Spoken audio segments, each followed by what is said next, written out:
Welcome to the Yak Chat, the ultimate podcast for the everyday angler. Whether you're paddling, pedaling, or motoring in the serene waters, or casting your line into the heart of bass territory, we've got your fishing fix covered. We're about to embark on an adventure that goes beyond the surface of the water. As we count down the minutes to launch, get ready to dive into the world of kayak fishing, bass angling, and the art of turning your kayak into the ultimate angler's haven. This isn't just about catching fish. It's about the joy of the outdoors, the thrill of the chase, and becoming the best angler and dad you can be. So, whether you're a seasoned pro or just getting your feet wet, join us on this journey as we navigate the waters of kayak fishing and fatherhood. Stick around, gear up, and let's cast off into another exciting episode of the Yak Chat, hosted by Bearded Dad Fishing.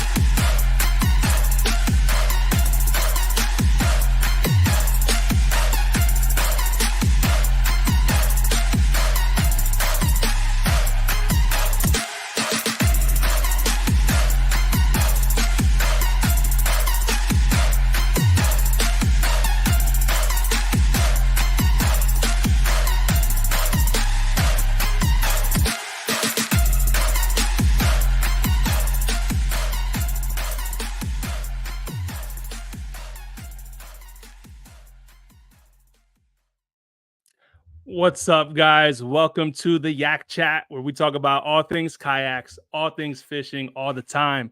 My name is Jay with Bearded Dad Fishing, and I'm glad you're taking the time to be here with us today.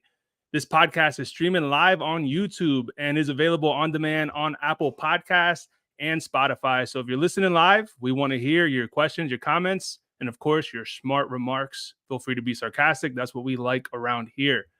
Today, we've got a really special treat, man. We got Blake Abbey joining us to talk to us about breaking the barrier of entry in kayak tournaments and how to successfully fish these tournaments as well. Lots of guys get into kayak trails, whether regional, national, or online, and they run into a mental wall that stops them from progressing or, in a lot of cases, even getting started. And that's been true of myself as well in the past. So Blake has been killing it this year in back-to-back derbs, which we'll share in just a little bit. But I'm excited to bring him on and get his perspective on this ever-growing sport. So, of course, we've got Juan Orta of Cap and Hooks and Brian of the Michigan Fisherman with us as well. So, again, this is an interactive show. So if you guys are watching, please get your questions ready, as well as those dad jokes, because at the end of the show, we're going to be going over all the submitted dad jokes in our Funny or Crummy segment. And before we get the guys on here, just a couple quick housekeeping items. So first things first, if you're not part of the group Kayak Fishing Dads on Facebook, get on there. We got over 25,000 members now, which is insane because it just keeps growing and growing and growing. I think we're getting like 1,000 members a week right now, which is nuts. So it's an awesome place to learn if you're in the beginning stages of kayak fishing, and if it's a great place to share your setup and share advice if you're maybe in the middle stage or you're been doing it for a while, so you can really share with other people. We also have the Knucklehead Bass Fishing Series. So now's the time to get signed up for June. You want to join? Oh, got out of focus there. We want to join Team Bearded Dad for sure. So we have we still got May going on. Clearly, it's not done, but right now, it's nuts. Let me bring this up here real quick so you guys could see top three placers right now. We got Mac Toon with 107.5 inches, which is absolute madness. And Rick Peters out of Virginia with also a century bag, got 101.5 inches. And we got Tim Smith, local boy from PA, Tim, coming through with 93.75 inch, which is a very stout bag as well. So right now, that's I don't think you guys want to jump into May, but come in and join us for June. I'm gonna link all the information down below for how you get into the tournament. It's really simple. We get a chance to fish together. If you get into the championship, we'll go down to Alabama to fish October 5th and 6th, and it's only $25 to join the online portion. And essentially, if you win for the month, you get on my championship team, and we'll fish in Alabama in October and go against 11 other teams led by other YouTubers, content creators. So again, in the show notes below, I have all the information on how you can sign up for that. And we also have, last thing here is the next episode is going to be June 9th. So make sure you guys get that on the calendars. We're talking to Jake Stem, who's an Old Town pro staff and tournament angler as well. And we're going to be talking about how you can increase them catches, man, and get better at the art of bass fishing. So Jake's got a ton of knowledge, and that's exactly why I call him Papi Juice, because he got that juice, man. He puts us on. So I'm really excited to talk to that guy. So again, June 9th, make sure you guys get it on the calendar. So let me bring on Juan and, of course, Brian. What's up, brothers? Yo, what's up? What's up, Jay? Yo, Glad to be here, man. glad to have you guys. It feels like it's been way too long. I know it's only been 4 weeks since we done one of these. So we had to miss Mother's Day because that just would not be proper to go live on Mother's Day talking about kayaks. So, but here we are, man. Yo, Juan, tell me about these last couple of days you've been fishing, dude. I think you've had like 2 days that you've been upwards of 20 fish each day. Just a really good weekend for like the last 2 days, like Jay said. I don't know how to call it. All I'll say is definitely do your research as far as just getting out there and trying things and sticking to them and staying diligent to them, and it'll pay off, man. All that little stuff pays off, and it's showing up now. I was a guy, I used to go places all the time and skunk like you wouldn't believe. And to catch some of the bigger fish that I'm catching, it just feels good, especially being a PA boy, because our fish don't grow that big, and it takes a long time for them to get pretty big. So, yeah. Brian don't know the struggle, man. He got big fish over there. Yeah, I know. Yo, you been out on the water, Brian? Yeah, I've been out. I usually can only get out maybe once a week. Yet last week I was able to get out twice, so it was nice. I was catching lots of numbers, catching smallmouth. They're on beds right now where I'm at out on Lake St. Clair, and I've been catching numbers, but I'm trying to get those just a little bit bigger fish. Now I'm getting like 18 and a half inches, but like you already showed on the the leaderboard, I'm in that bracket as well, and I'm catching like 18.5s. I'm looking for 20s, Yeah. And I don't think I'm going to be able to catch. I forgot the guy at the top, 107 inches. That's insane, but maybe I can get in the top 3, and that's kind of my goal right now out on Lake St. Clair. It's tough, dude. I did not think we would get a 107-inch bag and that was Mac Toon, by the way, for first place. That's huge, man. That's big, man. You figured So I'm trying my best. I think I'm like in 7th or something like that. I was in like 5th. I checked 2 days ago, and a couple guys, caught a couple nice 21, 22-inch bass and bumped me down a few spots. So I got one more day. I'll be able to get out maybe on Wednesday to make one last push. Yeah. And I admittedly didn't get to join because when I was about to, I had checked the leaderboards and I was like, there's no way. I normally make a trip to South Carolina around this time of year. And if I would have went to South Carolina, I definitely would have done it. I think I had an opportunity to do it out there, but up here in PA, not for. So I fell back. I'm glad I did because that 107. No, that would keep me from probably coming back. No, because Rick Peters, who was on my team last year, he's in 2nd place, so he has 101 and a half, I think it was, inches.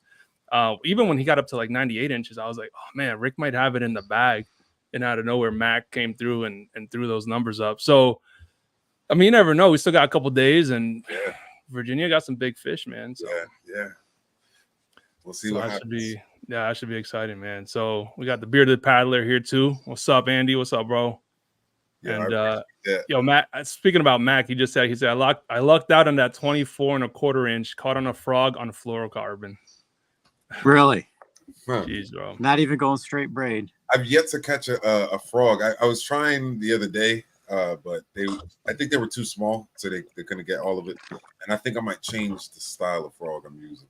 So we'll see, bro. Yo, but like I said, we're talking to Blake Abbey today, so I don't want to hold this up. But before we get him on, I asked him yesterday. I said, "Yo, what like?" Because I know he won the Hobie BOS at the Harris Chain and Lakes. I was like, "Yo, what else you won?" So I can kind of say it in the introduction. Yo, real quick, my bad, not to cut you off. So just so y'all, you cut me off. Yeah, not to do what I did. Yo, just so y'all could get some perspective on this. We started the group and we didn't expect it to take off the way it did, and you guys have been bomb.com. And Blake, unbeknownst to us, was a part of the group, and he had won the Harris chain, and he had shared some real meaningful pictures to the group, and I shared them with Jay, like, yo, fool, this dude is a part of our situation here. We need to chat it up with him. And so go ahead. Yeah. No, thanks for the backstory. So yeah, Blake was a part of the group before all this. So it was Juan showed me the picture of him with his girls on the kayak and with his award. Yeah, man. So anyway, so he won at the Hobie BOS. He was the Harris Chain at the Harris Chain and Lakes. He was the champ, first place. He also, so anyways, like I was saying, I was like, yo, what else have you done this year? And he sent me a bunch of stuff I didn't even think. Anyway, so Bass Nation St. John's River took first place this year. Bass Nation Lake Toho took second place this year. Hobie BOS at Lake Norman, biggest bass out of more than 1,200 submitted.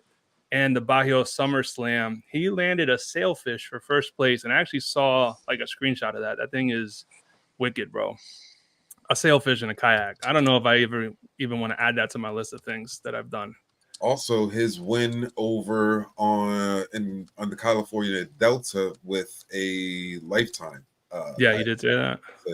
So, Anyways, yeah. So he knows a thing or two about a thing or two, and he's the perfect guy to come on here and talk to us about breaking the barrier of entry for kayak fishing, and also like how to successfully fish these tournaments, because they're not easy. You know what I mean? Like, even if you can get past the physical aspect and do well, perform well, mentally is still very difficult. Because you're fighting against these hammers, and you're also fighting against yourself. You know, it's mind games. So let's bring on Blake, man, and his girls. What's up, man? Yo. Hi. Our dad won $7,000 so we can go on the Disney cruise. He won first place. Ooh, so you went on a Disney cruise? A fishing tournament. He won $7,000. Yes. And we can go on the Disney cruise for 3 days. Oh, that's awesome. Nice. Oh. I want to go on a Disney cruise for 3 days. I've never been to Disney yet. Where are you guys? We're all over. We're in Pennsylvania. Brian's in Michigan. Hey, bro. I'm in PA with Jay as well. You want to say hi, Wave? Hi. You guys are being watched all over the world now. I can't talk. Okay, go talk. You guess what character I am? What character you are? What's that? He's with Peter Pan and he's a fairy. Tinkerbell. Tinkerbell. So I'm a dino girl. I did join the group because I saw it was like a kayak fishing dads group, and this guy Anthony Paganelli from California, I saw him. I think he was posting stuff, and he was in the group, and he started fishing with his son. So I just was obviously attracted to it because, I think it's cool to have the time spent on the water with the kids, and owning a boat isn't cheap, and boat stuff's cool, but I think the kayak stuff for me, it's a little bit more adventurous. My kids over there playing the drums. So, all right, thank you guys. Go inside. Bye. Bye. Bye, girls. Bye. Say bye. Bye. Come say bye. Say bye, dads. So yeah, I mean, was the group originally started for like because I think one of the first posts I saw was like post a picture, like with your kids or something. Something. Yeah. So I mean, it was just kind of I was sharing with you a little bit before the show. Like, it's guys that like the kayak fish, but also like we find our identity as being dads. I mean, I could only say that really for myself, but like I see that across the board. That like, yeah, we kayak fish, but like we're dads, bro. So we like to, we don't maybe get out as much as we would like to because we're dads and a lot of us are husbands or whatever. But like that's a big part of our lives. Like, I love going fishing with my kids. Like, I'm not going out there chasing big fish when I'm with them. I just want to catch all the sunnies we can to keep them entertained. I think that, and also to keep things a little realistic, we all work, we have a balance, and we might not be able to afford what we want, or we may have to get in tune with other guys who have worked with a process of saving up, or maybe what is that called, a trade up, if you will, resell, or however, just try to learn from each other, and also for example, I didn't learn this from my dad. I just started this like 3-4 years ago. I've never been into fishing before.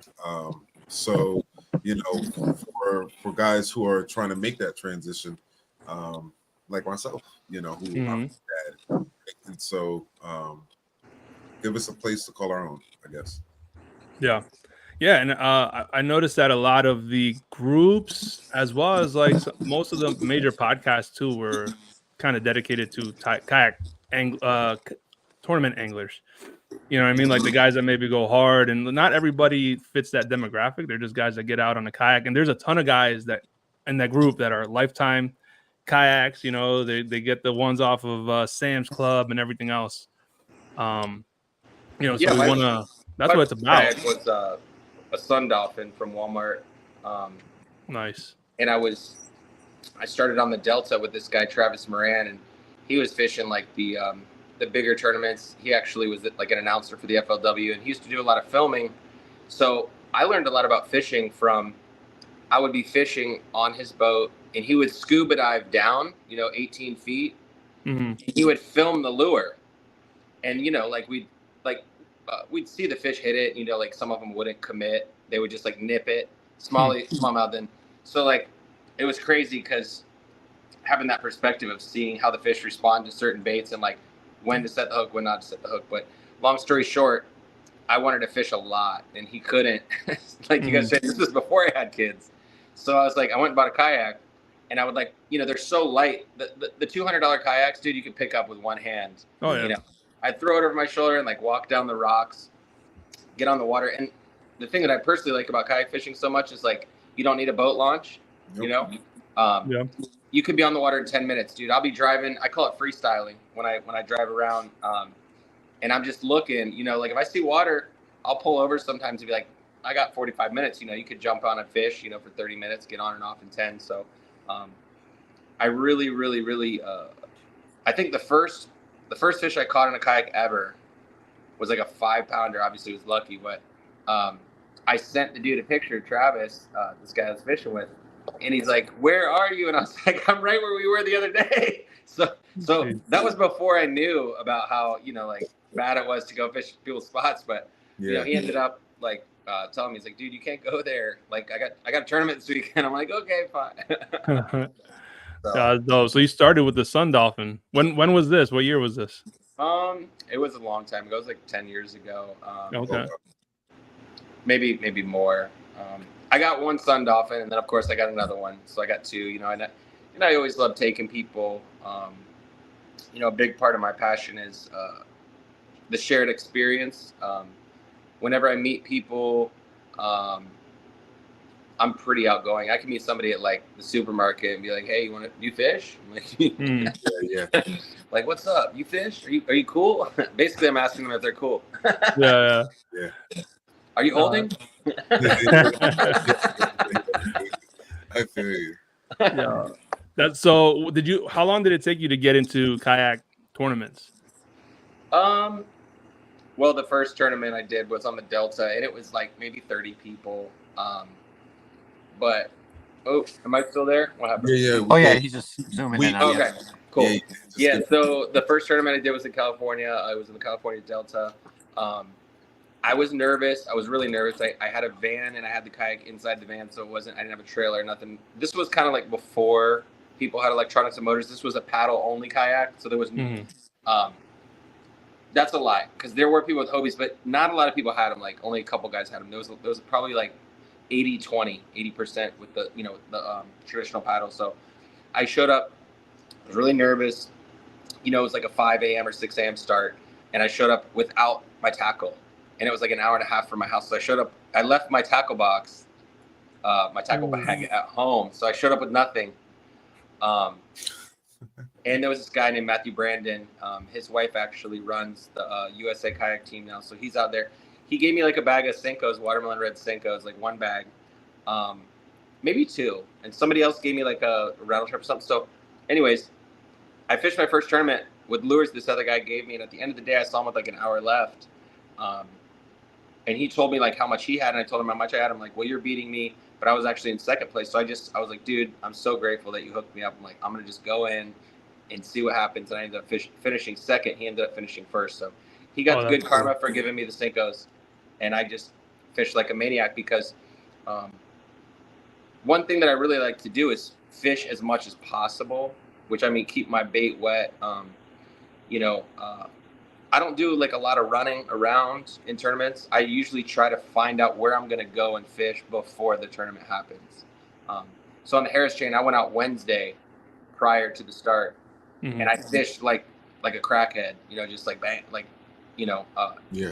hardcore fishing. And so when I started on the day one of the tournament, I knew exactly where I was going. I knew exactly what stretch I wanted to be on. So I committed to that. I had a plan B, but I never really got to plan B. So, which is also a fault of mine. There's been some tournaments that I haven't done well where I wish I had a plan B, No. That picture that you guys used for the screen grab, I caught a 10-pounder and an 8-pounder practicing for that tournament. And in that tournament, I caught like 5 fish that were like 12 inches. Wow. So, no. And that was frustrating. So I should have done more, scouting, but it's time. Like you guys mentioned earlier, I mean, time is the greatest asset, if you got to fish a tournament on Saturday, I was just literally I was spending some time with the family, my wife's side, for the holiday. And shout out to Papa Tim because he crushed a killer little meal there. But we were driving back and I was talking to him about what we're going to talk about. One of the things I mentioned is, he said, hey, why don't you try to get into some of that a little bit? And I said, I don't think right now is the right time. My kids are still little. And to your point, you're going to fish something on Saturday. It might be a 2-day. So you might do Saturday and Sunday. Right. If it's a 2-day, you need to be able to be out there for 2 days. I just fished 2 days in a row and my butt is beat. So you have that. And then not only that, that's not including the travel, the money you need to travel, the money you need to stay. And then you want to get there at least by honestly, the best time, Monday, because you want to maybe fish it between Monday and Wednesday and then get off and wait till Saturday and see if everything you looked at and and then I told him the other interesting aspect is depending on the regulations of the tournament, you may only have that week or those few days, that 5-day span up until the tournament, because you may not be committed 30 days or 60 or whatever beforehand. So there's not this ideology where, let me go a couple of weeks beforehand and see what's going on there. You may not be able to do that. Right. And then even if you did do that, those fish want to be in that same. No, it changes day to day. I mean, so. Yeah, everybody's got their own method. I submit to my own process. I think for you guys that I'm talking to right in front of me or anybody, on the other side of the screen, whether they watch it live or later, submit your own process. One thing that I've learned this year is it's very hard for me not to catch fish when I go out pre-fishing. I love checking the size. If I get a bite, I'm like, well, I got to check this one, and then I'll get another bite in the same area. I'm like, yeah, I need to check this one too. Yeah. And, that's not smart, especially if you pre-fish on Friday. If you're fishing Friday and you're catching fish, those fish ain't biting on Saturday. You know what I'm saying? So, I actually need to execute more discipline and, take the hooks off my top water lures. And dude, it's so punishing to fish and not set the hook. It sucks. Yeah. But people do that. They bend the hooks during practice. Well, yeah, that's what the pros do. I mean, and a lot of looking. When you see the guys in the bass boats, they just look all day. And now that Live Scope is a major player, there's a lot of people that just cruise the lake scoping and setting waypoints. They'll look for beds. This tournament that's coming up this weekend. The next Hobie event is Cayuga Lake, the Finger Lake. So there's probably guys up there today, tomorrow. The next day they're just looking. They might not even touch their rod. And I'm jealous. I wish that I was there. I'm in Florida, man. I got a long way to go, dude. Yeah. So when are you gonna get up to Cayuga to pre-fish? Well, unfortunately, I can't. I got to work. So I work construction. I got to work Monday, Tuesday, and Wednesday. So I'm gonna leave early Thursday morning. I'm gonna try to get out Thursday afternoon, right when I fly in. I'm getting a rental. I'm borrowing a kayak. That's the cool thing about the kayak community. I reached out to people and I'm like, hey, this is embarrassing, but you got an extra kayak. Do about rods and tackle. So I'm bringing my reels. I'm bringing all my reels. I got everything. My behind me is all this a big mess. I'm bringing my reels. I'm bringing my tackle. I might go to like Dick's Sporting Goods or Bass Pro Shop and buy a couple rods and then return them. But I also reached out to a few people and got a couple rods lined up. So I just didn't want to fly with the rods. It's a pain in the butt, you know, 7'7" rods. Like it's extra. It's extra money. It's like, plus they get damaged. Flying with guitars and fishing poles is dangerous, to say the least. But everything's going to work out, you know, like, I obviously lay in bed and think about all the logistics, but I'm like a dork. Like I'll make lists and I'll take notes in my phone and I'm like checking boxes, you know, like I'm taking my life jacket, the key things that I need. Like I got my 26-inch catch board in my bag, my carry-on. I got my life jacket. I got my nav lights. I don't have a flag yet. I might buy that. I got like a little triangle net, fold up net that fits in there. So I got like the majority of the stuff, and then I'll just go buy the other stuff. I mean, luckily I was able to get a little bit of a cushion early in January, February, because I think I went around $10,000 in 2 months. So this is kind of like just an opportunity for me to like get eyes on this water. And you know, the experience of going out of state is cool. Like if you go on vacation, you know, or like, you know, say you guys go to a football game, like say you watch your football team, you go to Vegas and you see it like you see them play the Raiders like over there or something, you know, like that trip is tight.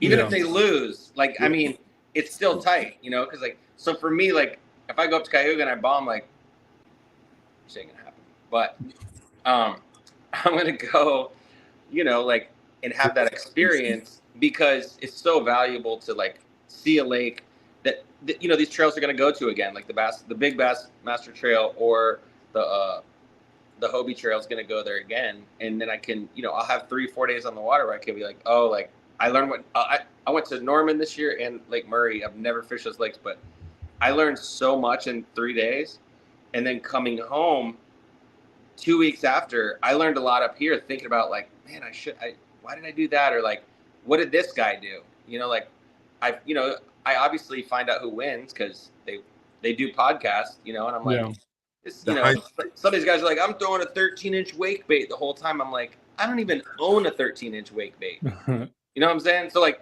that makes me feel better because I'm like, I had no shot at winning that tournament because I don't even own that. Dude, you're never going to, if I throw a 13-inch wake bait for 8 hours, like I need to get checked. Yeah. I don't do that. Well, you're not gonna regret going up to Cayuga, man. It's first of all, it's a beautiful lake, but they got there's monster smallmouth in there and largemouth. But I think the state record smallie comes out of there. They got it a couple years ago, 8.5 pounds. Wow. So, yeah, they got some big ones, man. So, Brian, you were talking about being in a tournament right now. Yeah, I'm just fishing the one that Jay is a part of, the Knucklehead series through Fishing Chaos. Okay. It's kind of unique. Is it a monthly? Yeah, it's a monthly. It's a monthly in the winner of each monthly for each team. It's each month is like a qualifier, and whoever wins that month has a chance to join Jay's team, and then his team is going to end up fishing other teams from across the country. Down in what was it, Alabama, Jay? Yeah, we're going to fish Gunnersville and Wheeler.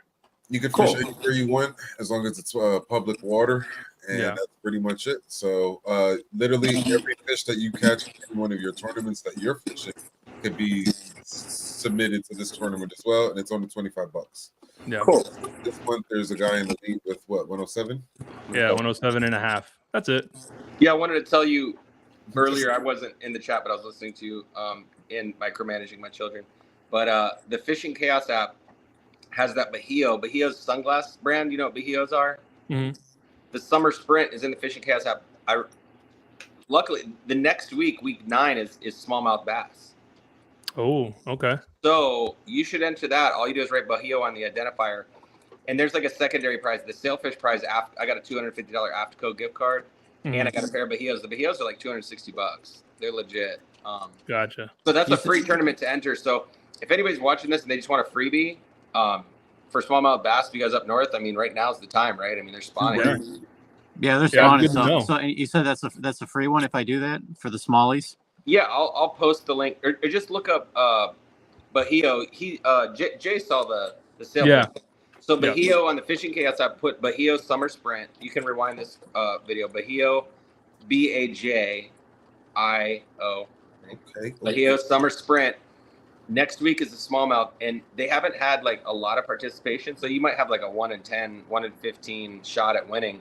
Yeah, I mean, for sure. If you get 100 especially, inches, especially where I'm at Lake St. Clair, I actually probably have a pretty good chance. You know, you got some really big smallies up here. So I'm going out on a limb. I'm going to say I know for a fact you're going to win. Yeah. Yeah. I mean, Brian puts up some inches, man. Brian, Yeah, Brian, you're going to win this, and you're going to call me and thank me for. Oh, I will. I ain't gonna hold you. Yo, Brian is like the sleeper fisherman. No, we can't tell Lucas about this because Lucas has Hey, live scope and Lucas, I don't. So don't watch this. Yeah. Block Lucas from the live. Watch him comment in a few minutes. No, Lucas, he's not here to defend himself, so we could talk all the smack we want, man. No, when you repost this or whatever, you can post up the Bahio thing because they really need more participation. Yeah.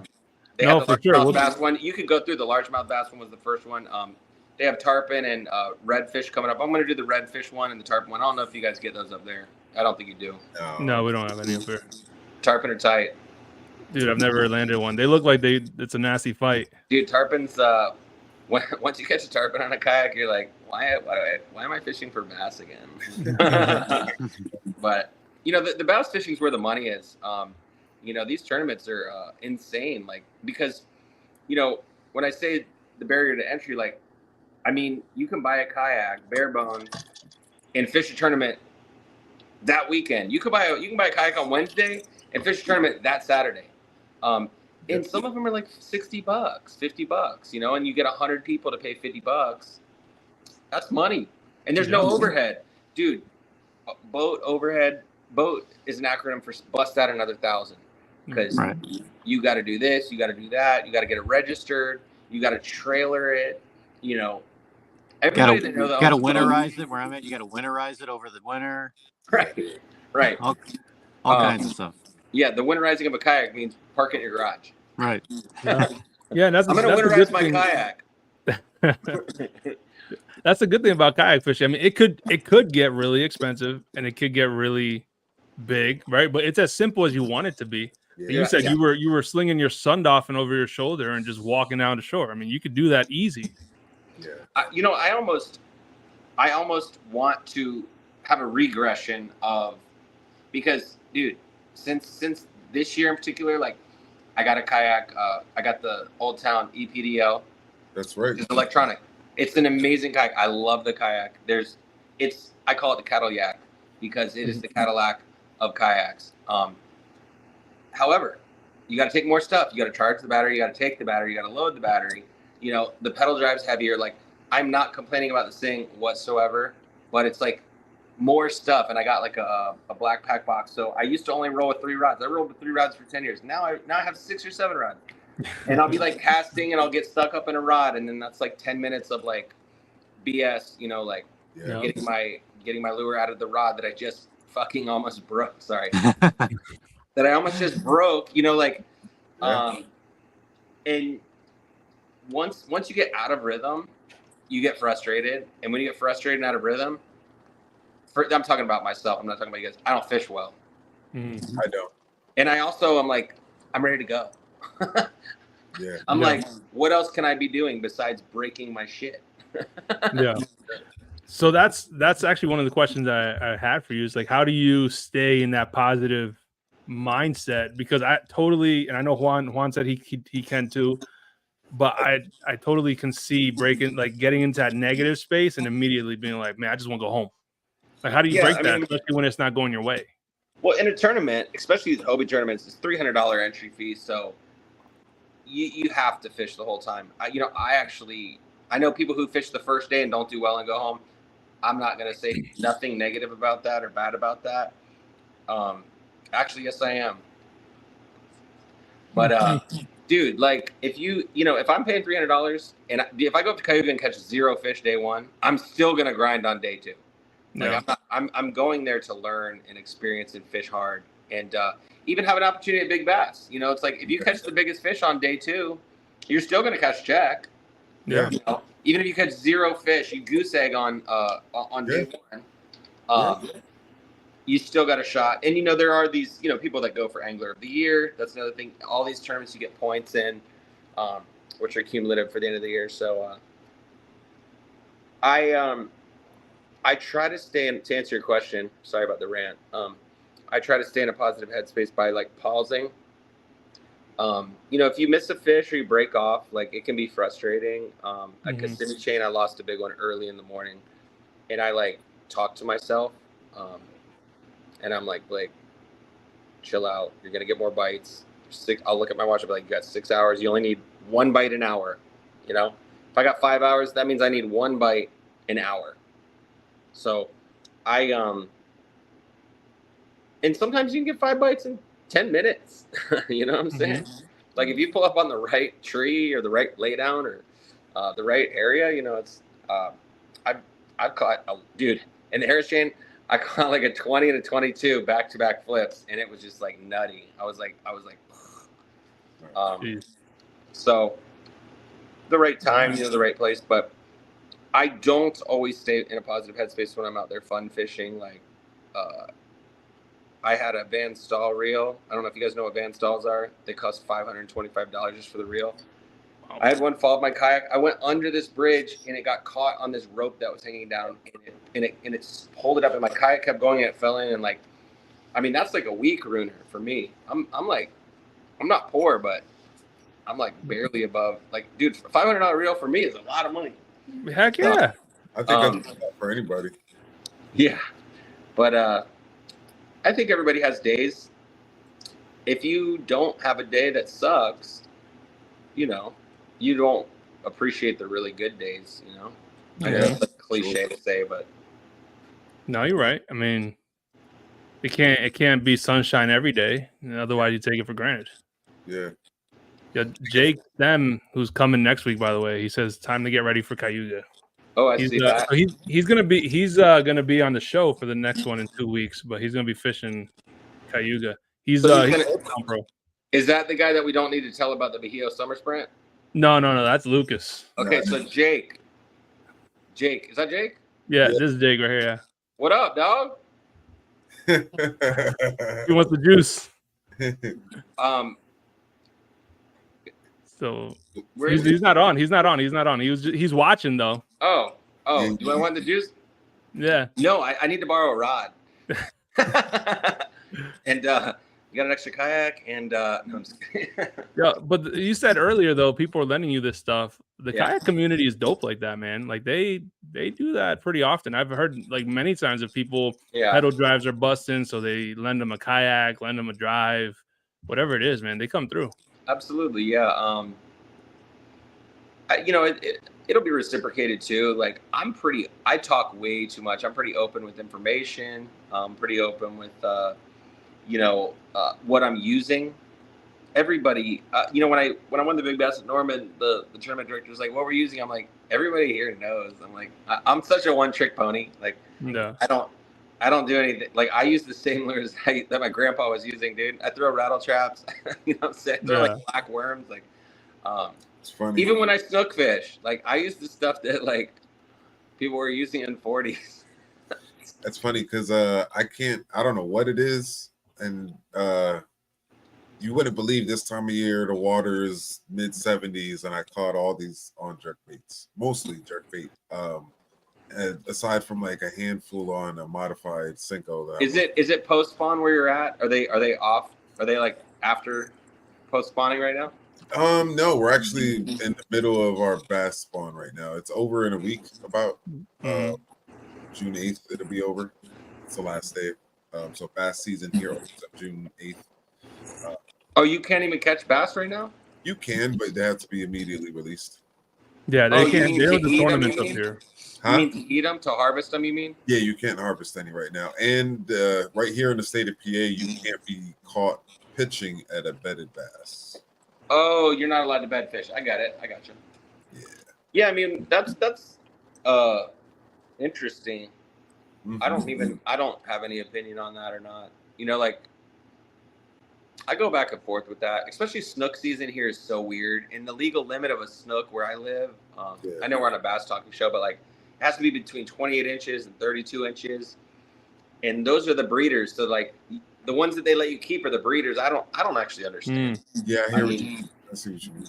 Some of the laws are wacky.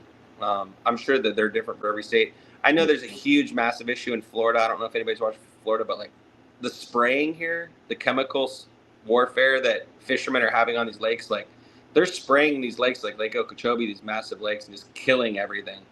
So they're spraying the grass. Yeah, everything. The pads, the bully whips, the reeds, like anything that's green and growing. And they're doing it so that it'll be safe navigation for the water and all this stuff. But there's a lot of guys that just, at the boat launches will just like talk about politics and who they're voting for and like the war on weeds. And I'm like, all right, I got to go.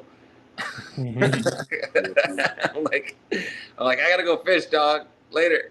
No, they spray up here too, man, and people feel every which way about it. The one lake up here, Nakamixon, they spray, but it's because there's a lot of sailboats up there. Okay. And the sailboat people got sailboat money, so yeah. You have to do it for them. No, dude, everything in the world is about money. Yeah. Like let's just call a spade. Like it's all money. Like there's documentaries on the sugar cane industry and the sugar industry, and that's why the whole water. I'm not an expert on it, so I don't want to speak. I don't want to speak on something I don't know too much about. It's all about money. I'm glad to know I'm not the only one. Every time I'm launching a boat, if somebody's there that doesn't have a boat, they will just talk and talk and talk, and I'm over there trying to load my gear.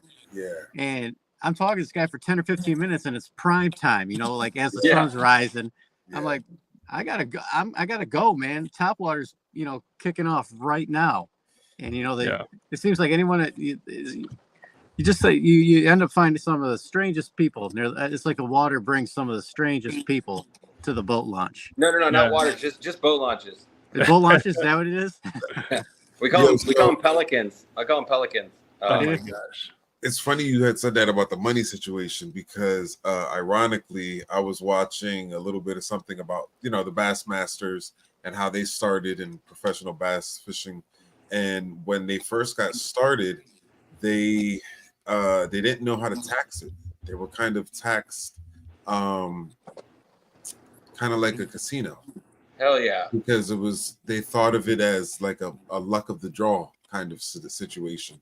It wasn't until guys started really putting up some numbers and really cashing $100,000 checks. Yeah, they were like, wait, hold up, we got to change the dynamic on this, because up until that point they thought it was for the most part luck of the draw. They didn't understand the professional aspect of it until it really came into play. So yeah, I think we should get back to that, because when I won that Hobie thing, man, when it hit my PayPal, it was like 6,700. I'm like, there's 300 missing here. It was like the PayPal fee. I'm like, so PayPal already freaking dipped in on 300. I'm like, that money. I was like, I'd rather go find a stranger to give that money to. Yo, for real. PayPal took 300 just to give me the money from them. I'm like, I don't like it. Yeah, that's crazy. Yeah, but yeah, I'm still happy. I'm not complaining. But now you were talking about that EPDL you just picked up. What were you fishing on when you were winning the one you fish on the most when you're winning the tournament? The Salty. It's a 120. It's a PDL. Okay. It's light. The thing that I like about it is it's lighter than the Topwater. So I have a Topwater.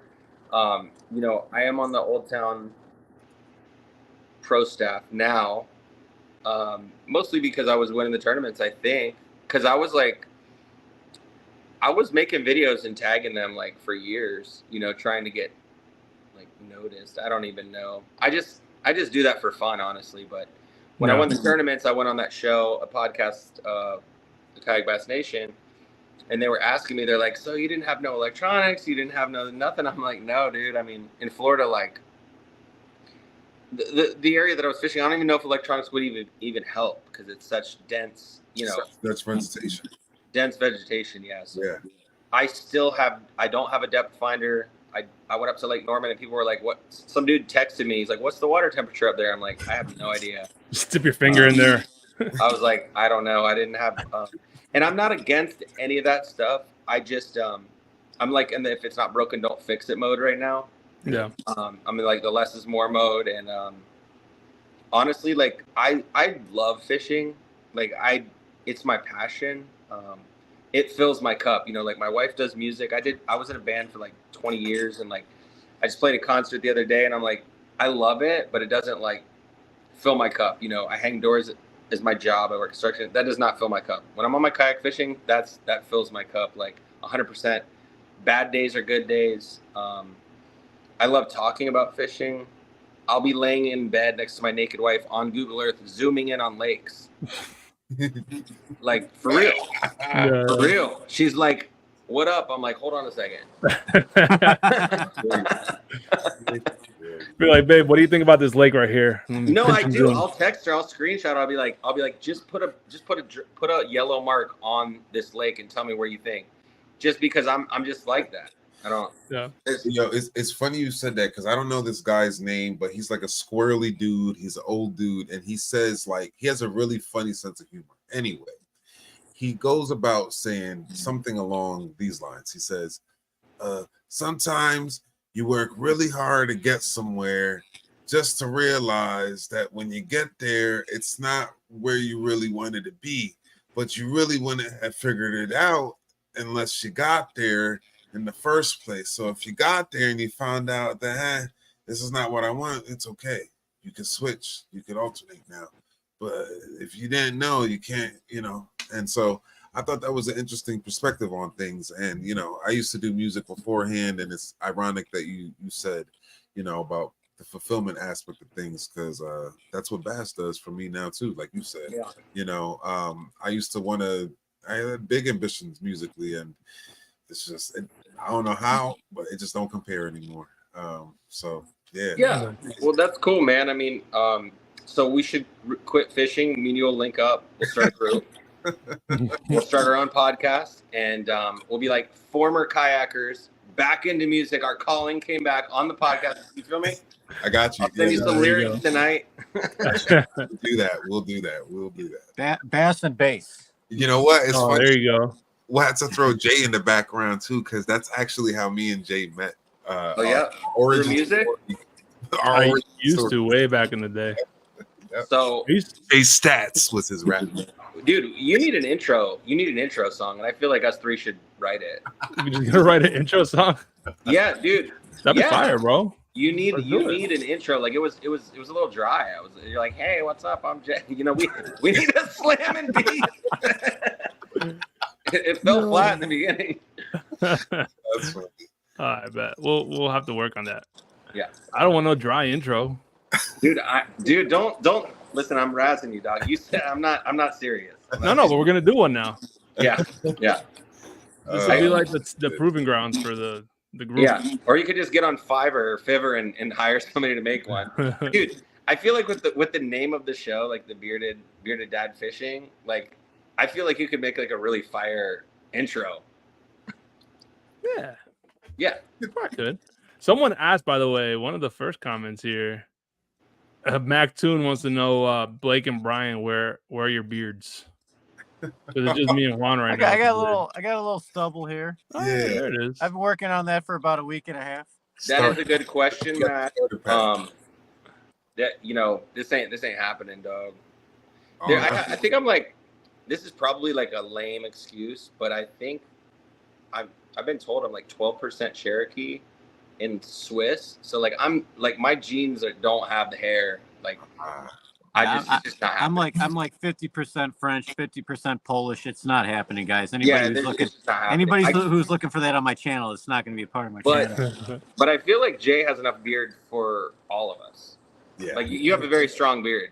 I could glue it to my face like on Beavis and Butthead back in the day. Except they were going to cut off some other hair. But like one little stubble. Just glue it to a guy at church today complimented my beard, and that's like for bearded guys. That's always like, yeah, what's up, bro? Like I appreciate that. Mad love. Yeah. We'll You're have like, watch my podcast tonight, bruh. we'll have to like get those like strap-on beards and start sending them in advance. Yes, to future guests. dude. Oh. Yes, Yeah. for anybody on the show, they have to have like an Amish strap-on beard. Ah. Yo. Oh Lord, no that's good. mustache, just Yes, Just the beard. The Yes. Abe Lincoln. yes, exactly, All right. yeah. exactly. Otherwise, you can't be on. Even if you have a female. I wonder how that happened. If the guy at the barber shop, he started shaving the mustache, and he goes to the beard. He's like, "Whoa, I don't have enough for that. Just let's stop here." Oh yeah, that's Yo. crazy. I don't know. All right, let's get to some of the questions, man. So Anthony Laterno asked, he said, Blake, what's your normal pre-fishing routine for a tournament? I love Wednesdays. Wednesday, like if a tournament's Saturday, I like fishing Wednesday. I liked my if I could give any advice, start fishing on your pre-fishing day, the time that the tournament starts. Okay. So if you're fishing for a tournament that starts at 7 a.m. lines in, don't go fish at 9. Mm-hmm. Or don't go fish that evening. You know, there's like an evening bite. Yeah. Don't go pre-fish for a tournament in the evening. And this is just my advice. Other people could say otherwise. You know, they could say if you go out, just find fish, whatever. But I like to fish during the tournament hours because, you know, like at noon, I don't really like fun fishing at noon, but during a tournament, you know, in Florida, dude, noon right now means death. Like there's memes out there that, you know, the little sun in Mario that tries to kill you, it swoops on you. That's Florida right now. So, but when I'm pre-fishing for a tournament in Florida, I like to fish the hours of the tournament. I also, my routine would be to fish Wednesday. I don't like fishing Fridays. I don't like fishing the day before. If I had my ideal scenario, it would be like Monday, Tuesday, Wednesday, and then maybe Thursday. Like if I find my fish on Wednesday, I'll go to the other side of the lake or somewhere different. Like the chain of lakes was the one that, the first one of the year. That's like so many different lakes. So if I find a lake that I'm on a hot bite, I'll go to another lake. Just, you know, the guy that came in second on the Harris chain, he moved from one lake to another lake halfway through the day. So he went to like Lake Dora, which is in the chain, and wasn't on fish, and then came over to Lake Apopka, I think at like 10 or 11 o'clock. Wow. And there was a guy that, you know, that I know from Florida that on Lake Norman, he went from one side of the lake, which was far as hell, like 45 minutes, all the way around the Lake Norman to the other side of the lake. So I think during pre-fishing, having that plan, like, okay, if I go here in the morning and I'm fishing points and that bite shuts off and there's grass on the other side of the lake, rather than kayak for an hour across, you load up your gear and drive to the secondary location. What do you do about the dynamic of large lakes? Like we have some lakes here that are relatively large, but they're not like some of these other lakes where it could take you an hour or two in a bass boat, right? Well, that's why you pre-fish. I mean, to find an area that you're going to commit to, like, you know, find an area that you feel strongly about, like the highest population of fish. They say that 100% of the fish live in 10% of the water. You guys ever heard that? How do you go about sorting that out beforehand when you're like, or are you using a depth, you know? I don't have any electronics. I just go out and fish like really hard. I fish as hard as I possibly can. I don't know if people call it power fishing. I just fish very hard. I just cast. I don't even eat. You know what I'm saying? Like I have like a bag of nuts and I'm just like I fish like insanely. Yeah. Like I don't like chill. You know, I'm not like, oh look, there's a bird. Like do you ever find yourself, because as of lately, I started out as a finesse fisher, and now I find myself being more of a power fisher, kind of doing the same thing you're talking about.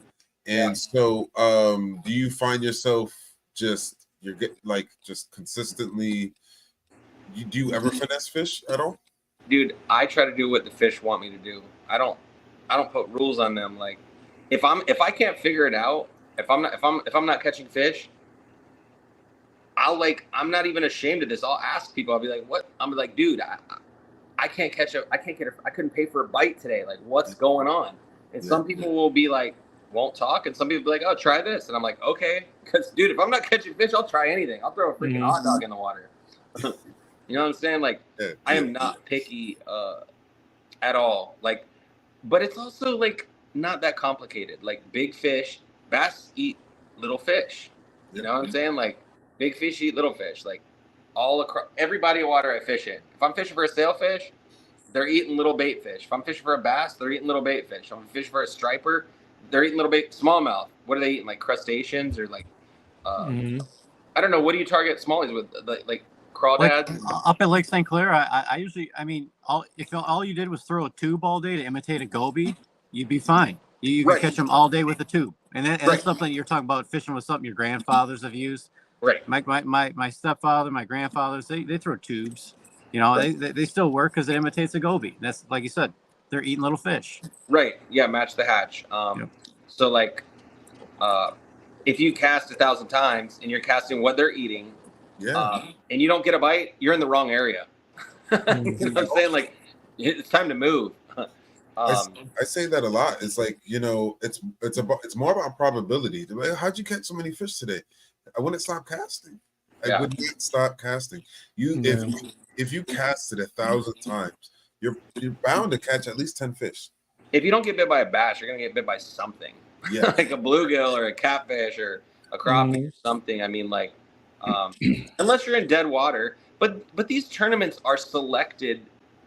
The tournaments on these trails are hand selected. Like, they're great fisheries. Like, the Hobie's putting you on amazing fisheries. They're not like going to visit these lakes that don't hold fish. You know what I'm saying? Like, same thing with Bassmaster. Dude, they want their anglers to catch fish. They want thousands of fish submitted. Lake Norman, 1,200 fish submitted. I mean, like, in 2 days, like 1,271 fish. Because I called AJ. I think on the way there, I talked to him at the awards. I said, how many fish were there submitted? He's like 1,271. I'm like, holy cow. That's wild. Which is nutty, dude. Like, and it was like, I think there was like less than 100 people or just around 100 people. So 100 people in 2 days submitted 1,271 fish. No. Like that's average of 12 and a half, 13 fish, bro. That's a lot. That's a lot. So that'll lead perfectly into one of the next questions we got here from Jonathan. He says, what's your go-to fishing sucks and you got a grind bait? I'm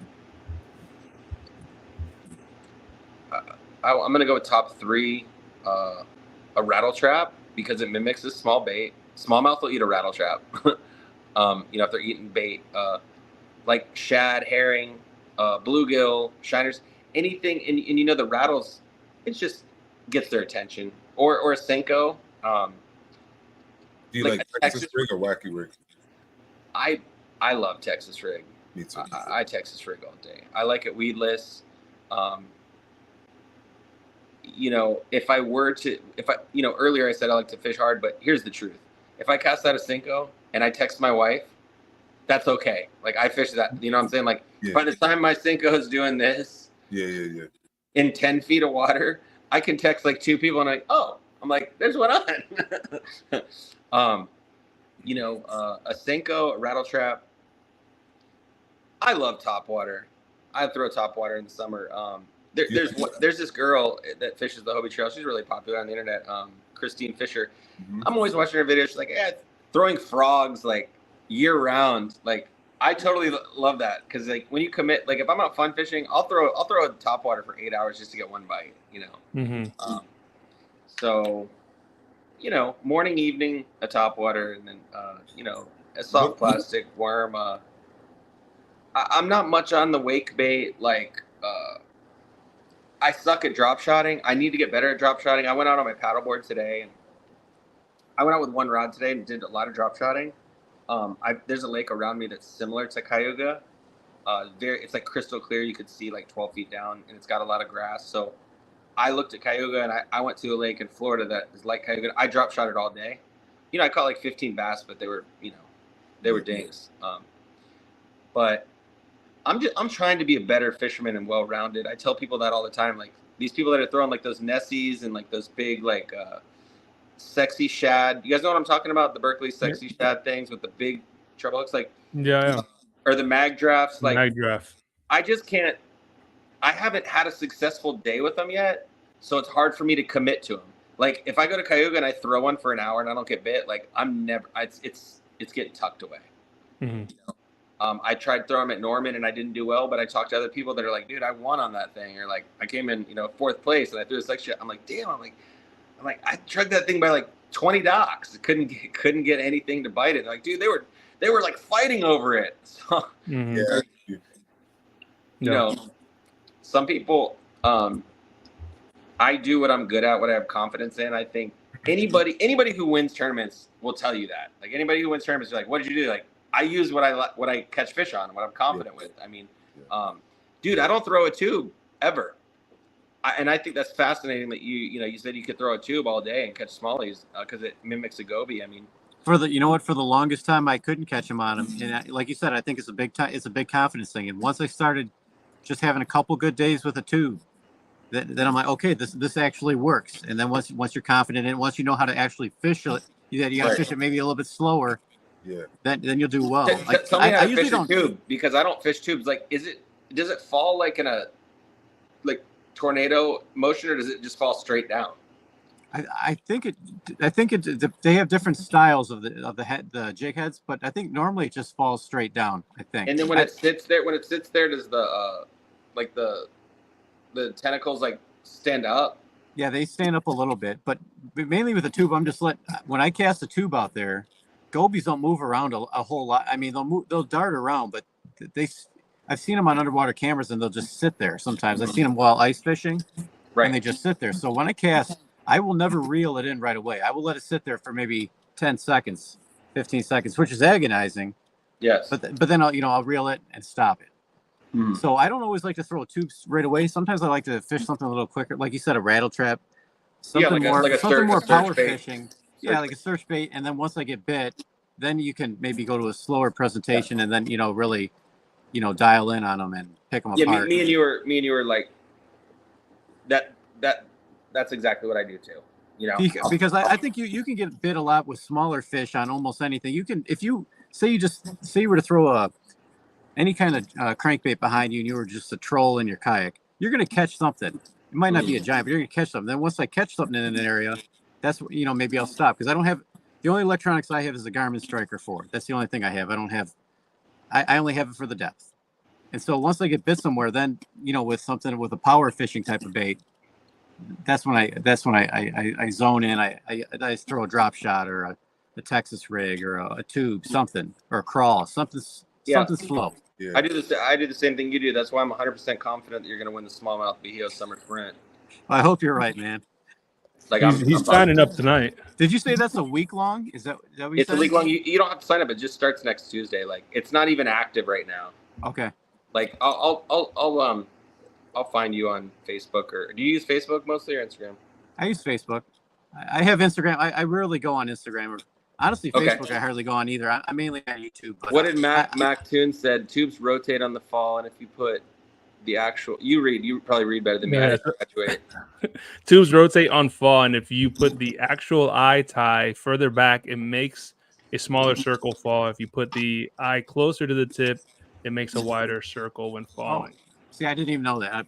I just so Mac Toon Graham says that too. He says tube on a jig head will fall like a tornado. You can also pop it, and the tentacles look like a fishtail. Yeah. See, I don't even know why I'm on the show. I feel like I need to go hide now. I mean, I'm successful with the tube, and I didn't even know how it falls. I just know how to fish it once it's on the bottom because I don't know. No, I mean honestly, like it's weird because like I said, I own one bag of tubes somewhere. I don't know where it is, and I own like one or two wake baits, and I'm so now that I'm getting into the tournament fishing more, and like now that I have to come up to these lakes where you guys live, like I've never fished in New York ever. Yeah. So I got to figure out how to do stuff quick, man. And, I'm a Florida, California fisherman. I lived in Texas. I've lived in Texas. I've lived in Florida, and I fished California Delta like a freaking crackhead. So I love the Delta. The Delta is insane. If you guys ever get an opportunity to come to Florida, call me. Try. Do you have any jerk baits? Yeah, I throw jerk baits. I would say try a few. I think you'll be north enough, and the water might be. Yeah. And it's a good power fishing technique for you. I think you can cover a lot of water. I'll definitely throw them. I mean, I think there's a lot of grass, so. Oh, okay. I mean, okay, I got you. Have you been to Cayuga? No. It looks grassy. But I mean, Jay has. Jay's been a few times. I have been. I haven't caught any big smallies out of there. It's mostly been largemouth, and it's been like that, like in the bridge I was telling you about. Yeah. So I mean, I told you, two dudes will park up on that bridge there in the north end, and there's 3 sections of the bridge you can fish, and you can fish on either side of it, and guys would just park up there. When I went up there, I spent my time going between one and the other, and that's where I caught all my fish. I don't know why I wasted my time anywhere else. Mm-hmm. Yeah, I was looking at that bridge on Google Earth and stuff. So yeah, and there's a lot of cattails behind that too, like a ton of grass right on the other side of the bridge that people fish. Yeah, I'm excited, man. There's some really good fishermen in this tournament. So I have zero expectations, but to circle back around to the whole tournament thing and talking about it, like there's a lot of really good fishermen in this tournament. Like really good people that know what they're doing, that have fished the lake before. There's one of the guys that I asked to borrow the rods from. His name Ewan Miner. Okay, he came in second last year, and like he knows the lake. And like, I'm not as much intimidated as I am excited to like be on that level. Like, if you want to be the best, you have to beat the best. Mm-hmm. If you want to be Jordan, if you want to be Pippen, if you want to be on the dream team, like you have to operate on that level. So, I don't want to go fish these like local derbies with 10 dudes and be like, I'm him. I just won my local derby. It's like, dude, there was 10 people. And, I mean, not that I'm discrediting that motion. Yeah. I'm for that. But there's a tournament in Florida this weekend, and there's like 6 or 7 people signed up. And I was looking at it. I was like, dude, I should do that. It's on the Harris chain. I'm like, I can win. I could probably post a picture of me on Instagram with like a big check and look. But then I'm like, nah. I'm like, I'm gonna drive to New York. And then I'm like, nah, I'm not driving to New York. I'm like, I'll fly. I hear that. So, that's a long drive. So it's like 16 and a half hours from me. So it was a last minute decision. I was talking to this guy, Brian Nelly. He's a saltwater guide down south, and there's a sailfish tournament down there. So there's like all this action in Florida. But I'm trying to get better, man. Like I don't view myself as like a pro fisherman. I view myself as just a kid that's, like a young guy that's a dad first and foremost, like we said, that's just having fun, and like, dude, winning is cool. I'm not going to lie. Like I want to go out there and do well. I mean, a top 10 would be great. But like when we die, I don't think people are like, dude, that guy won a kayak tournament, like I'm going to be like, oh, that dude was a great father. When I was broke down on the side of the road, that dude stopped and helped me, like those are the things that I hope that this group, as it, tends to grow, it's like who are we really, live by principles of life. Like, and I think that's why the community's like, oh, I'll loan you my kayak, or like, I'll loan you some rods, like there ain't nobody loaning somebody their boat in a bass tournament. You know what I'm saying? Yeah, no, that's 100%, bro. The whole like leaving a legacy, and whether you believe in karma or reaping what you sow, like that's I mean we want to be good people and like loving to our neighbors, right? You know what I mean? So if that means lending someone a kayak or whatever, even if it's someone that you're competing against, I mean, right? That's your I texted one of the guys, this guy Bailey. I said, hey, because he said he would lend me a rod. Oh, Egbert. Bailey. Yeah. He's come out here to PA, and so he's the Ike tournament here in PA. Cool. He has a tournament here. Yeah, he's got a big internet following. And he does the show. Came out here, he crushed it. He won, and he threw a frog all day long in the middle of October. Yeah, exactly. So, I know, because nobody else was. And he crushed it. He won. He took a Hobie home. Yeah, yeah. Good kid. Yeah, that's right. So, Fishing with Graham said we belong to the best fishing community, bar none. 100%, bro. I concur.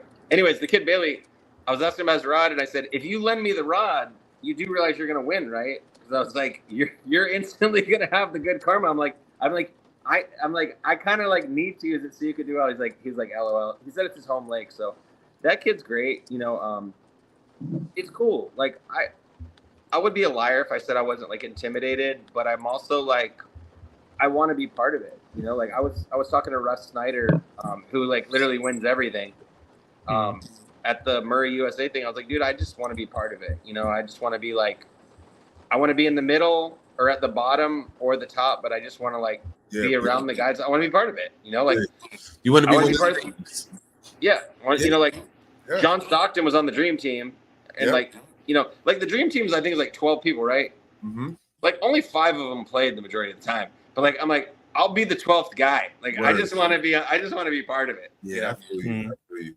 And I think that it's feasible more in the kayak realm, because me personally, I like to try to get to the top of wherever I'm at, I guess you could say. I think, whether I get there or not is, but I still try it, right? And so, and I think that Christine Fisher's a great example of that, right? And I saw that, there's levels to this and kind of how she segued, and now she's behind a boat. Yeah. Steering wheel now.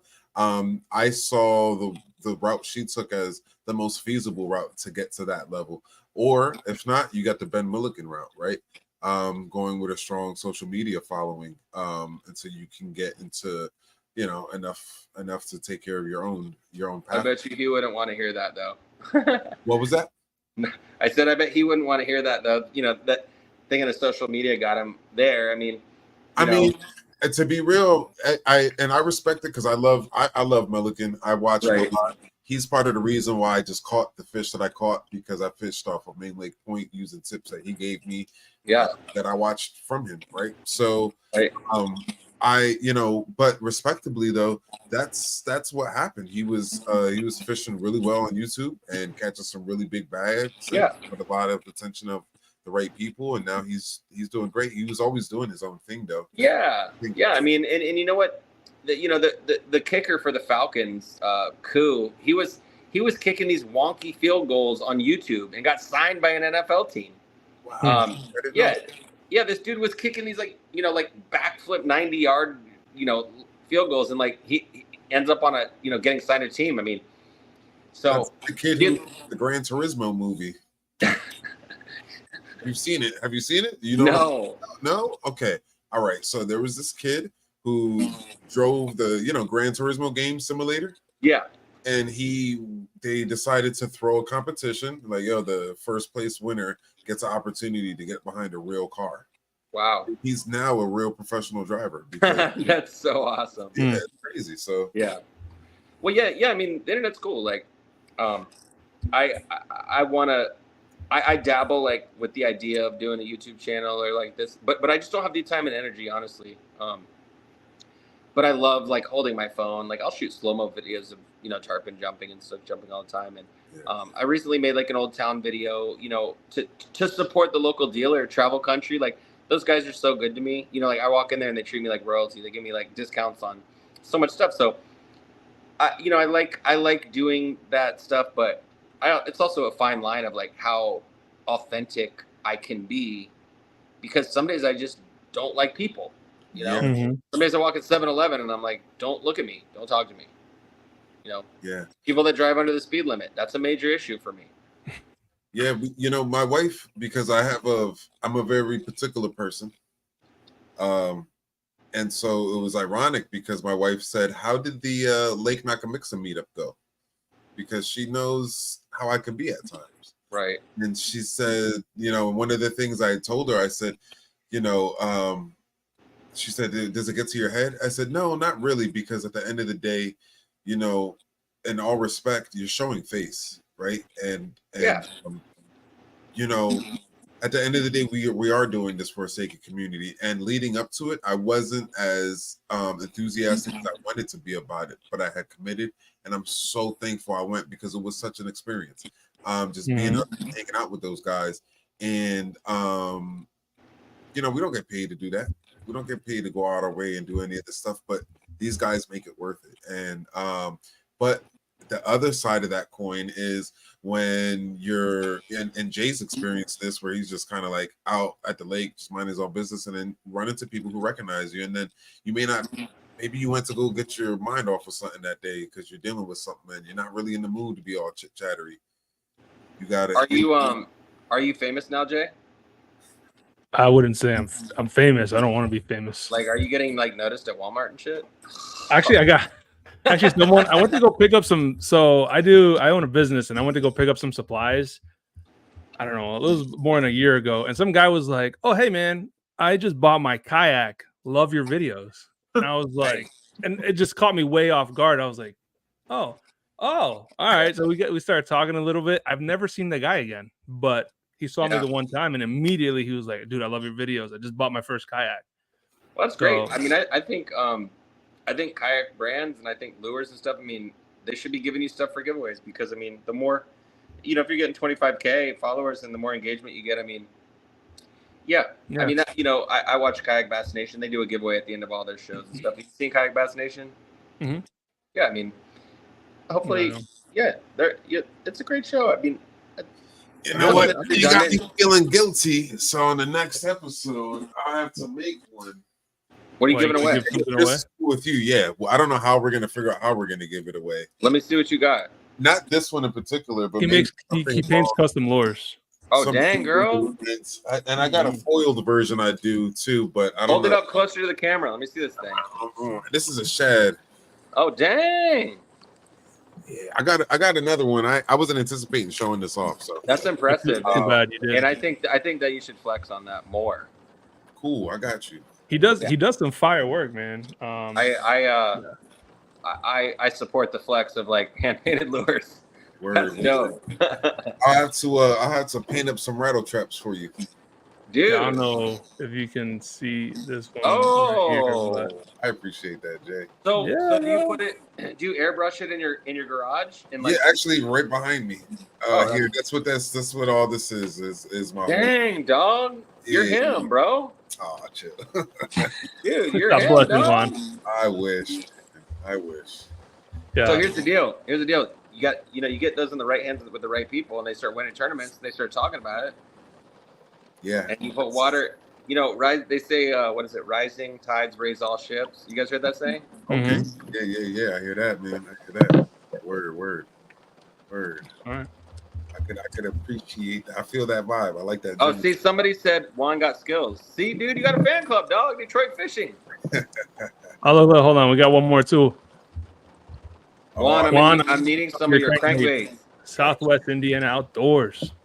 Yeah, it was ironic. So on the group page, I did this situation where I had a few custom lures that I had put together, but I don't know if I put the right wording, so it didn't really connect to a lot of guys. So anyway, I ended up giving a few away, and I think that for the next couple of weeks, just to put the proof in the pudding, I'll give a few more ways so you guys can see the quality and where we're at with things. And I want to make a hype video with one of your lures. I got you right. There you go, bro. Yeah, you know what I'm saying? Because I can catch like snook or tarpon on it, get the multi-species aspect. You can be like, look, my boy Blake caught a tarpon on this thing down in Florida, okay? So it works. Yeah, we'll have to figure out what you need. I'll get it. Even Mac Toon wants in on this. He said, hey, let me get one of them glides. It's Shad's spawn time. Dude, you're blowing up, bro. Oh, yeah, I better chill, man. Well, hey, hit me up. Find it. Hit up Juan. Nah.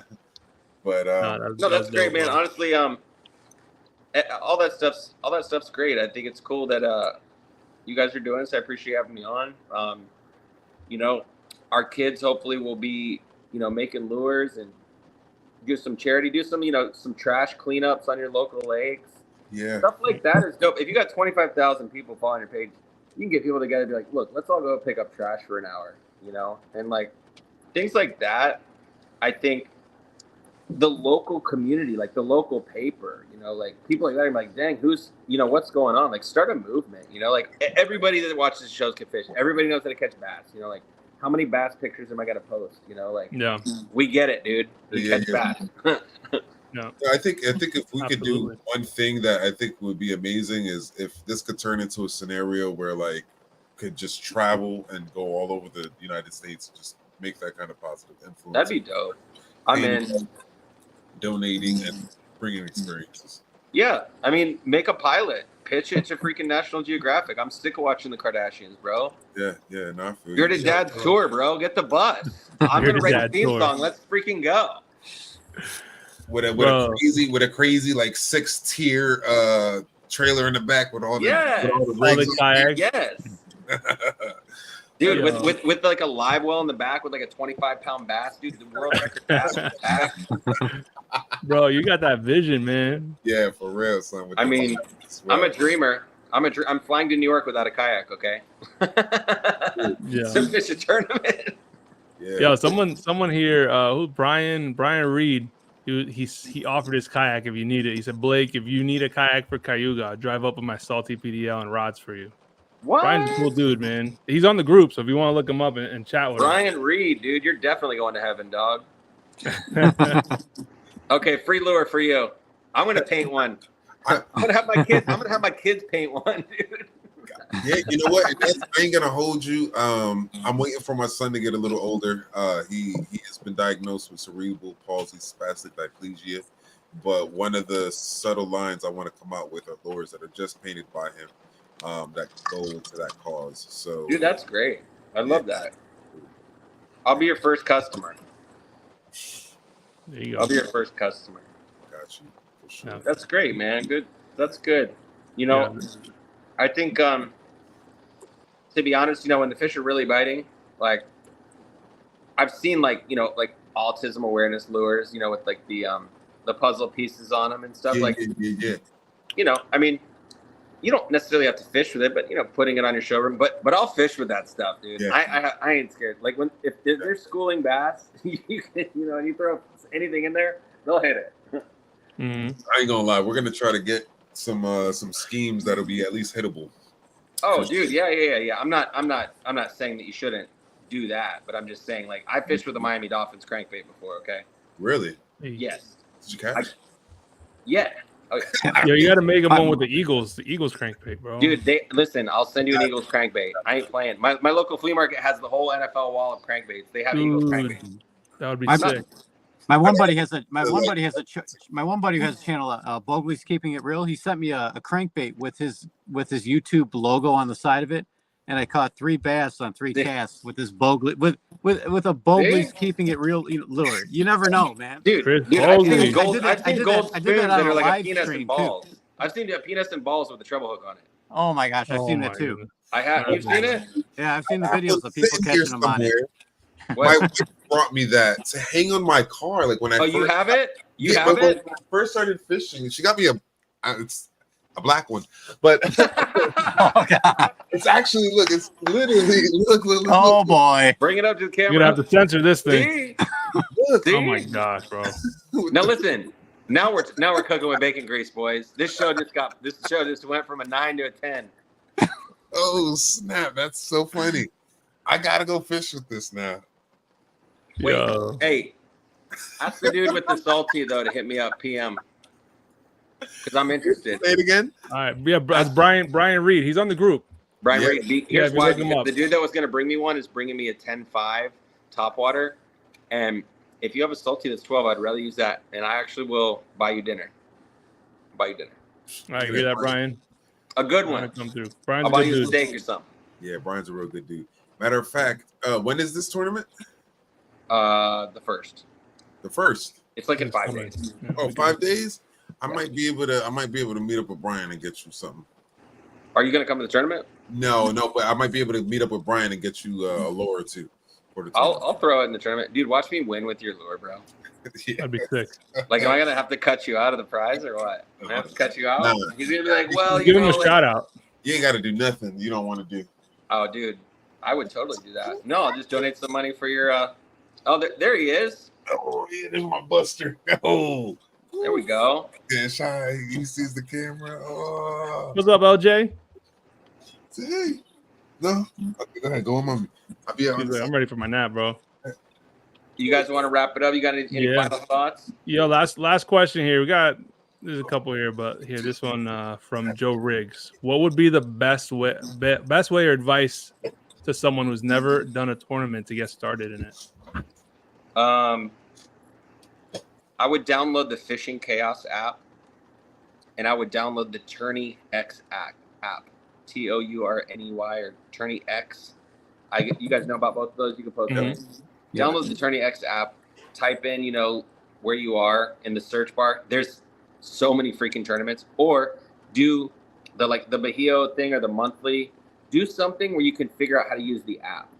Because my biggest fear coming into tournament fishing with this app was like catching fish and not knowing how to photo submit them. Find out where to put your hand. Find out where to keep the mouth closed. Find out if you could pinch the tail or not pinch the tail. Some of these tournaments you're allowed to pinch the tail. I don't know if you guys know this or not, but Hobie, you can pinch the tail. So you can grab the tail and pinch it. And it gives you that little bit of extra. To get a 1/4 inch. I didn't know you could do that. I've only fished tournaments where you can't. Okay, so Hobie, you can. And I always take a dry towel with me, and I dry towel the underside of the tail. It's very important because, dude, people lose by a 1/4 inch all the time, or a 1/2 inch. So I dry the tail, and I pinch the tail in Hobie, and I put my hand there. You have to have the identifier in there. Don't have the identifier like half in the photo or not. Like all those specifics. Like the last thing on earth you want to do is go into a tournament, catch the fish, and lose. Yeah, you know what? It's funny you said that because a good friend of mine, shout out to Izzy, he saw me put on a clinic at the lake, but one of the fish that he had took a picture of on his catch board had its mouth wide open. Right. And no bueno. Or hit him up about it yet.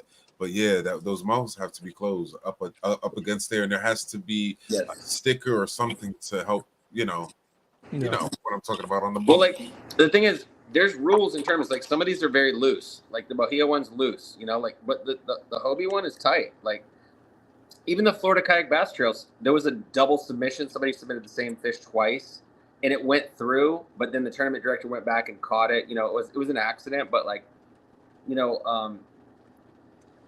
when there's money on the line, like you got to be very thorough with your stuff. There was a guy, Brian Nelly, again, that I know that submitted a redfish, and he had he didn't have the settings on the Fishing Chaos app correct, where like it would pin the location. So he didn't make his settings line up with the Fishing Chaos app, and he legitimately won this tournament, but his fish got denied because of that. So he went out there, drove across the state from the east side to Crystal River, the other side, and caught the fish and lost the thing. So somebody said that's great advice. I screwed up a few fish entries learning the process. So yes, if you've never fished a tournament, enter one of these freebies like this Bahia one, or like there's one right now in the Fishing Chaos app, the Strike King one. I don't know if that's free or not, but there's practice in the Tourney X app. There's a practice feature where you can go out and catch fish and photo submit them.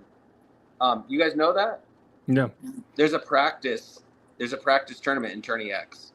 Oh yes, I do know that. Yeah, actually. but like you said, there are some of these tournaments that are really loose with the rules. Yes. So I mean, just like KBF is pretty strict, Hobie's strict, obviously, but not sure. I think it's strict. There's It's one like strict. that Strike King one. It's not strict. It's thorough. It's like it's and it's for the right reasons. Yeah. That's how it that should Strike King one, I was looking through some of the winners, man, and there was literally dudes like with their fingers in the gill, mouth wide open, right. and the identifier on some blank piece of paper across the boat, like, but they verified it. Right. No, absolutely. The Bahia one with the sailfish, like I had to send them a video because the photo submission, we leader grabbed the sail.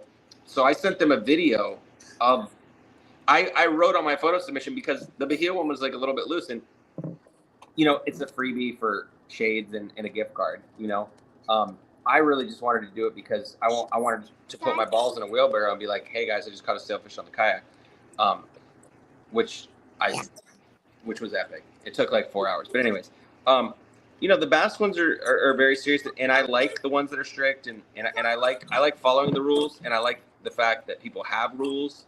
Mm-hmm. Somebody said, yes, I use the practice app. Yeah. Like, dude, if you don't read the rules of the tournament you're in, that's kind of like you're bad. Yep. Yeah, like absolutely. I mean, I went to go to a tournament the one time, and I had the fishing online catch board. It's like bright chartreuse or something. I've owned many of those. And so I actually last minute had a source catch board thanks to Jay I ended up getting a catch board, a real metal one. And the Yeah. reason why was because years back, somebody took that plastic one and they like modified it. Yeah. And they modified it to the point where they had cut sections out of it, so it was missing inches, so that when you put a fish on it, it looked like it was longer than it actually was. Somebody gave you that one? No. But that was what was going on with those fish. Oh yeah. That's why Yeah. for that particular tournament they were no longer allowed, was because in the past somebody had tried to cheat that way. Yeah. And they used to have the ones that were like an accordion, like you could pull them out. But dude, look, I love the way that the sport's going. It's growing. It's getting more serious. Like the people that are the heavy hitters or whatever you want to call people, call them hammers, whatever, sticks. You know, there's a lot of terms.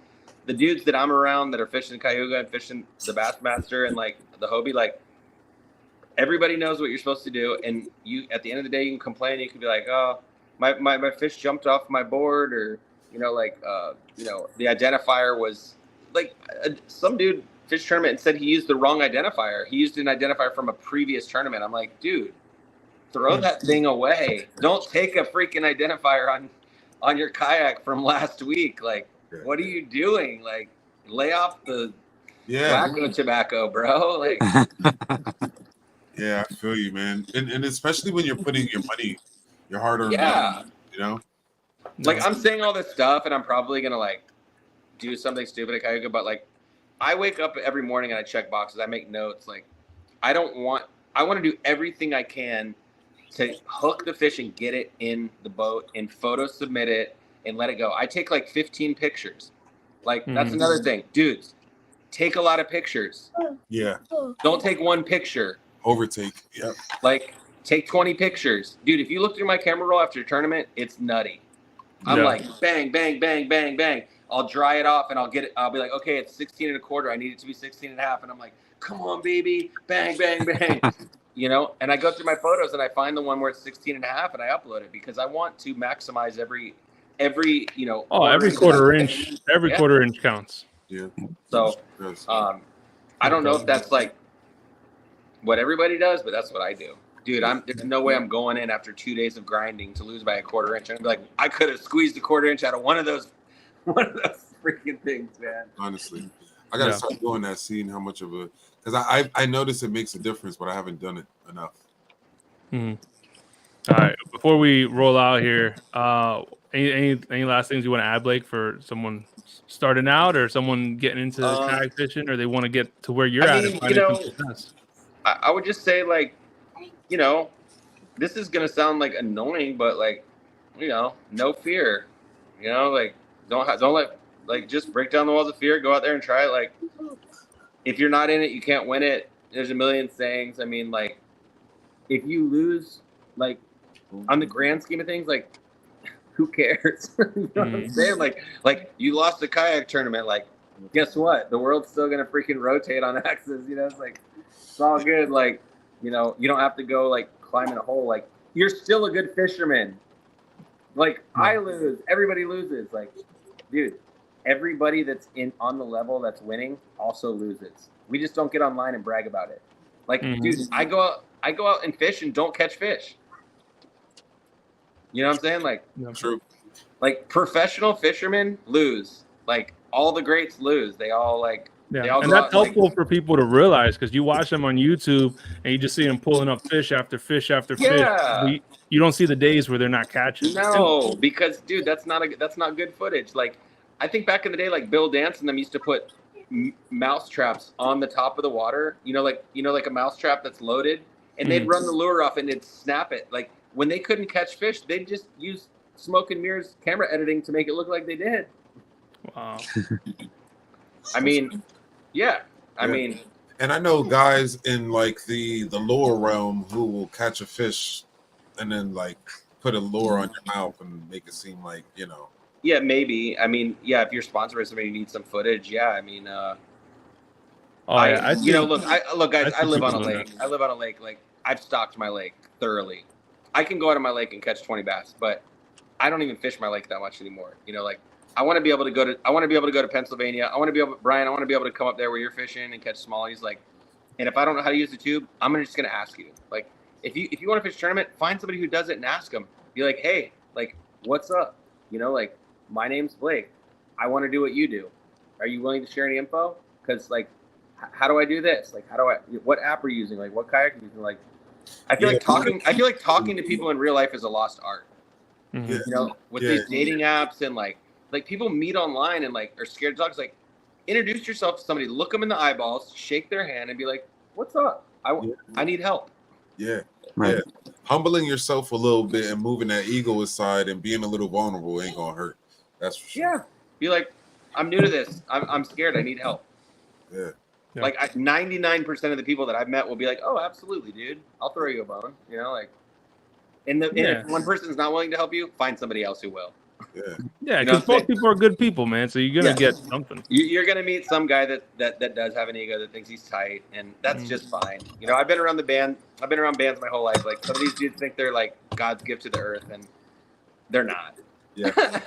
Yep, You you're know right. what I'm saying? Like, they still bleed the same blood. They still, you know, and you know, like, the biggest stars, like, on the highest level, are usually the most humble people. It's the wannabes that are, you know, egomaniacs. Yeah. Mhm. It's like the guys that aren't quite on the level that act like they are. Like, you know, you see people like Dave Grohl, and he's in line serving barbecue to like homeless people. This dude's like a legitimate rock star. You know, the lead singer of Foo Fighters is out there doing it. And then you see these guys that are like playing for 100 people, and they're like, "Oh, dude, get away from me. I need time before I need to warm up my voice. I can't talk right now." Yeah. Like, cool, dude. All right. That's dope advice, man. So, Brian, Juan, any last questions, or before we get to the funny or crummy real quick? We got 3 jokes to drop. And I think we're ready. Other than that, I think we might in the future, maybe towards the end of the summer, end of this, let you get into a few more tournaments, see what else we got going on, and maybe link up with you again for another show. Yeah, Absolutely. I think you guys should all do tournaments, and I think, I think you need the opening theme song. I love the painted lures. Brian, you're going to win the Bahio Sprint. All of us are going to elevate, and we're going to take it to the next level. Oh, dang! Yeah. There we go. Next level. Hold it still. Hold it still. Hold it still. See if you get it. Ah! Hey. Bird call, dog. Run some jokes. Yo, Yo. speaking of bird call, real quick, on that lake that I was at, that I went to first time being there on the water to fish it, I looked back as I was working my bait, and I was like, "Yo, is that an eagle?" Yes. Snap, that's an eagle. And I was like, "Word, Memorial Day weekend, eagle, caw." And I'm just messing around, and I caught a fish. I was like, Yes. all in the same blood. It was crazy, Dude, I'm going to make you a video of you coming in on eagles. I got you, dog. There's a I got you. I got you. Yeah, that's gonna be the best, bro. All right, Legit. All right, yeah. So funny or crummy. So Blake, you got to tell us if this is funny or crummy. Which if the dad joke is crummy, it's still a win because it's a dad joke. Gotcha. All right, Bring so it. Ray Johnson got the first one. He said, "Why do the fish blush? Because it saw the ocean's bottom." Oh, I like it. sorry, a little bit of a late start on that one for me. It didn't click in right away. I like Saw it. the ocean's bottom. I was like, the bottom. Oh, the bottom. All right, Trevor Wagner. What do you call a fish that won't shut up? A big mouth bass. Okay. So 7 out of 10. 7 out of 10. All right. And Trevor actually dropped the second one. He said, "Why did the vegetarian go deep sea fishing? Just for the halibut." I like that. I like that. That's a construction joke. I could get on All that. right. Awesome, man. Well, Blake, we appreciate it, bro. Thanks so much for Thank coming you. on the show, man. Word. Brian. I'm entering tonight. All right, good. Well, I don't think it queues up till next week. Right now it's the brook trout, so people are submitting like 5-inch brook trout right now. Okay. So I'll send you a link. If you're on the smallmouth like that, you should win. And then the other one, you said you're going to finish top 3. I hope to, because I get a little bit of gear if I get top 3. So Yeah, man. I believe in you. Word. Yeah. I just got to get me to believe in me. Well, Sounds good, guys. All right, before we go, just everyone that is watching, we appreciate you guys for coming on, checking in, asking questions, and remember, next Next show is going to be June 9th. And we're talking to Jake Stem, also an Old Town pro, also a tournament angler. Jake. And we're talking about increasing your catch rate and how to get better at catching bass. Oh, yeah. It's going to be lit. So till next time, guys, appreciate it. Peace. God bless.